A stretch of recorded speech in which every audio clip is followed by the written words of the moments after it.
हर रविदास घर का था मैं मास्टर चमार आप पहुंचाऊँ लाख गांव में पहुंचने के बाद एक जो समनदास जी की पोती, समनदास जी की चार भाई थे, चार भाई में से जो चौथे की ये पोती है और पूरी बेहतर तरीके से जानते हैं। ये कहती है कि मेरे दादाजी जो श्री समनदास जी के बारे में बहुत चमत्कार के बारे में बताते हैं। और मंदिर देखो भाई, ये मंदिर लाख गाँव का है। यहाँ से जो पूरा जो है ये इन्हीं के पास रहती है और पूरी पक्की भक्तन हाँ रविदास जी की, समनदास जी की। हरामिनी के बारे में पूछेंगे।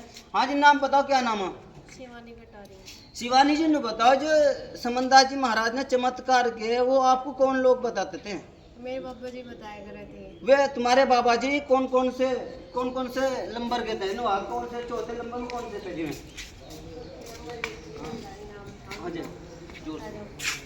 बलदारी नाम था उनका, मेरे बाबा जी का नाम बलदारी था। वे यही सब बात बताया करे थे हमें, क्योंकि वे उनके बचपन के साथी थे ना, बचपन में उनके साथ रह करे थे गुरु जी के जी। तो जो भी चमत्कार हुए उनके सामने ही हुए। तो एक बार आप बता रहे कि आपने अपने वीडियो के माध्यम से बताया कि जो धुने में जो उन्होंने पानी डाल दिया था वो किस तरह की घटना है, उससे बताइए। आइए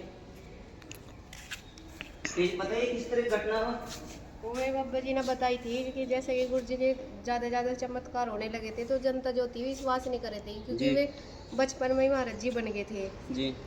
तो फिर उन लोगों ने सोचा कि भाई ये तो ढोंगी है, तो उनका वो विश्वास देखने के लिए जी।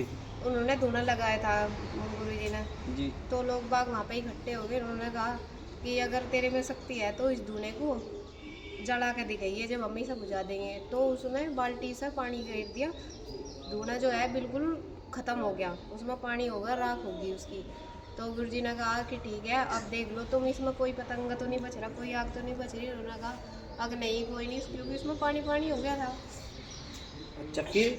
तो फिर गुरु जी ने एक चुटकी बजाई, इतनी लंबी डीप गई, बहुत लंबी आग गई, तो उसमें वो फिर से आग जल गई। तो सबको वहाँ पे सबकी आँख खुल गई थी कि नहीं हाँ कुछ है इसमें। तो इसीलिए फिर उनका धुना वहीं पर लगवा दिया था, तो किसी ने रोक टोक नहीं करी फिर। तो शिवानी जी एक और बात बताइए, आपने एक घटना का जिक्र कर रहा है, इधर दिखाई भाई कैमरा में, एक और घटना का जिक्र करा आपने, जो गुरु जी ने जिसे आँख नहीं दिखती थी, जिसको बिल्कुल अंधा हो गया था, गुरु जी ने उनको जो झाड़ा और उन्हें दिखने लगा, वो घटना कैसी है उसके बारे में बताइए आप। यहाँ पे एक वो आया करे थी, एक लेडीज आया करे थी यहाँ पे, और तो उसे दिखा नहीं था। तो वो गुरु जी कहने लगे जी मुझे दिखता नहीं, फिर कहने लगे ठीक है ठीक हो जाएगी। तो राख से ही उन्होंने उनकी आँख में जो कोला होया करे जैसे साई डाल है इस तरह डाल दी थी, तो ना दिखने लग गया था। तो फिर वो अपने घर चली गई। घर जाने के बाद वो पूछने लगी तुझे तो दिखा ही नहीं था, कैसे दिखने लग गया? तो उन्होंने कह दिया था कि वो चमार के मंदिर में गई थी, वहाँ पे दिखने लग गया, उन्होंने ऐसा ऐसा करा था। तो फिर उसे दिखना बंद होगा, फिर वापस आई, अब गुरु जी मेरी आँख तो दिख नहीं रही, फिर मेरा तो ऐसा ही होगा। तो फिर गुरु जी ने कह दिया था मैं तो चमार का हूँ, जहाँ तेरी बिरादरी का इलाज करेगा वहाँ जाइए। तो उसने वहाँ पे पढ़ लगा दिया था ना, जो हम गुरु बनावे उसमें कभी भी कास्ट वाइज हमें देखना नहीं चाहिए। गुरु का दर्जा बहुत ऊपर हो, उसमें अगर हम कास्ट को लेंगे ना, अगर हम पढ़ लगा देंगे, उसने ऊपर ही लगा दिया था, वो मार के गई थी। अच्छा जी, तो ये दिखने लगा था। दूसरी घटना कहते हैं, इधर आइए जी, देखो देख मैं उनकी गद्दी में दिखाऊंगा आपको। जो ये बताइए कि एक और घटना बताते हैं, गुरु जी के पास भंडारा करने के लिए पैसे नहीं थे, और वो किस तरह की घटना वो भी बता सकती है आप जी? गुरु जी के पास तो जब शुरू में माता बने, जो कह लगा भंडारा होगा, चिल्ले में बैठ गए थे 40 दिन के, तो उनके पास जो लोगों ने कहा भाई हमारे पास जो पैसे नहीं थे, तो उनका पैसे का अरेंजमेंट की तो एक चमत्कार घटना है। पैसे तो उनके पास जहाँ भी जाए थे वे अपने आप ही आ जाते, जनता देवे थी उन्हें पैसे। वो पैसा इतने मंदिर बना रखे गुरु जी ने, सारी जगह मंदिरों में पैसा लगा रखा। जो रविदास जी के थे मंदिर वो तो पुराने थे, जो समनदास जी महाराज के नाम से बन रहे वो 500 कुछ मंदिर बन रहे, सभी गाँव में बन रहे। ज़्यादातर हमारे गाँव में 2 मंदिर बन गए, जो सुकून है उनमें भी बहुत बड़ा मंदिर बन रहा। तो सर आप अपने जो मैडम जी, आप अपना जो मंदिर दिखा कहाँ पर लगी बात देखिए, आगे बाजू आज आगे वाह भाई आज कैमरे मैन से कहूँगा कि बताइए आपको यहाँ काम 3 दिन की लगा आ जाओ, आपको आ जाओ इनके बारे में बताइए। आपसे जो कैसे जो क्या कितनी करती है यहाँ कैसे भी होता है, आ जाओ जी आ जाओ। ये बताइए ये जो रविदास जी है, ये यहाँ कब तक इस्तेमाल क्या होता है यहाँ की? ये रविदास जी की तस्वीर है, समनदास जी महाराज की तस्वीर है। तो जो ये अंदर पालकी लगी हुई है, तो ये महाराज उन्होंने दी थी, पंजाब के माधव नाम है, उन्होंने दान दी थी ये यहाँ पे जब गुरु जी की जयंती हो गई तो गुरु जी यहाँ पे रह गए थे सर्दियों में, फिर 12 आसन लगा करा था गुरु जी का, सारी पब्लिक इसमें ही आ जाती थी। चलिए इधर इधर क्या है जी, ये गुरु जी का स्थान है जी, यहाँ लेटा करते थे। नहीं, यहाँ पे पूजा हुआ है गुरु जी की, फिलहाल तो अब है नहीं, तो पूजा ही हुआ है। पहले यहाँ पे गद्दी लगी थी गुरु जी की, कभी इधर लग जाती, कभी इधर लग जाती, जनता के हिसाब से लगी थी। जनता इतनी हो जाती है बहुत ज्यादा पब्लिक, क्योंकि आज जब रविदास जयंती होती ना, तो यहाँ पर पब्लिक जयंती वाले दिन तो कमावे थी, क्योंकि सबके गांव में मनाई जा, उसके बाद यहाँ पे जनता बहुत आवे थी, यहाँ 4-5 दिन रुक के जावे थी, जो भी गुरु जी को बात करनी हुई थी जिसे भी संगत को, तो वे यहाँ पे कर लेती है आराम से। देखिए ये इसके बारे में बताइए, क्या होता है, खाट पर बिस्तरा लगा होता है, उनकी याद में क्या है, ये क्या है साहब?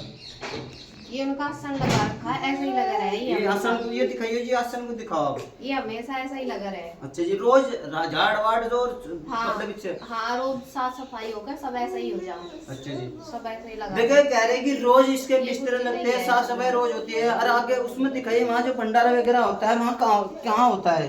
देखिए ये तो बिल्कुल एकदम बिल्कुल पवित्र रूम है, ये कहिए आप। यहाँ जो गुरु जी जो आगे जो भंडारा होता है वो कहाँ होता है जी?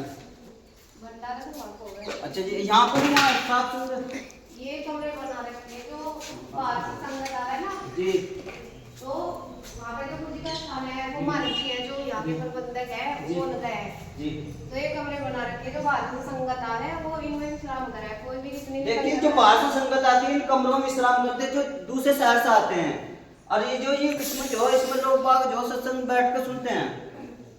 यहाँ पे सत्संग का प्रोग्राम होगा जब जयंती होगा, और भी छोटा मोटा सत्संग होता रहे यहाँ पे, तो यहीं पे सब प्रोग्राम होगा।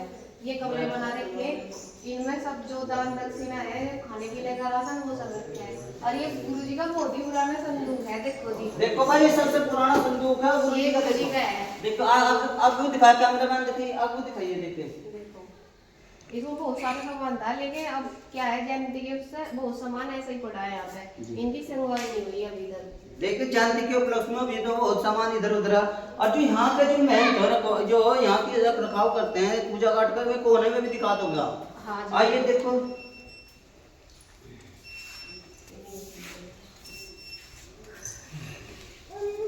इनके बारे में बताओ कुछ, क्या जो है कितने साल से रह रहे, कहाँ गए, बताइए आप इनके बारे में बताओ। ये महाराज जी का नाम सतपाल दास जी है, ये करनाल से है। हाँ, जिला इनका करनाल है, गांव गोरगढ़ से है ये। अच्छा जी। और ये यहाँ से 17-18 साल हो गए यहीं पर रह रहे। गुरु जी ने ना आशीर्वाद कर देता कि तुम्हें यहीं रहना था, जब ये महात्मा नहीं बने थे। गुरु जी के बोलने पे ही चला है, जो भी गुरु जी कहता है वही कराए। गुरु जी ने यहाँ ये सत्संग में आए थे, इन्हें बोल देता कि तुम्हें यहाँ रहकर सेवा करना है, तो ये यहीं से गए नहीं थे, ये यहीं पे है जब से। तो 17-18 साल हो गए। तो देखने वाले को लाभ काम आने के लिए क्या कहोगे आप? रविदास जी का मंदिर को देखे जो सत्संगी लोग हैं, यहाँ पे गुरु जी का जन्म स्थान है, बहुत ही पवित्र स्थान है, तो आप सब आओ यहाँ पे।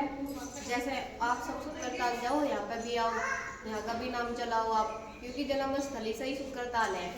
देखिए भाई शिवानी कटारे कह रही है कि जो यहाँ पर ब्याह लाख गांव में जो श्री समनदास महाराज जी का जन्म स्थान है, इसे भी प्रसिद्ध करो। और जो तुम जो शुक्रताल में जा रहे, शुक्रताल से भी बेहतर यहाँ जो इसे भी प्रसिद्ध करो। मैं मास्टर चमार लाख गांव से जय हिंद, जय भारत, जय रविदास।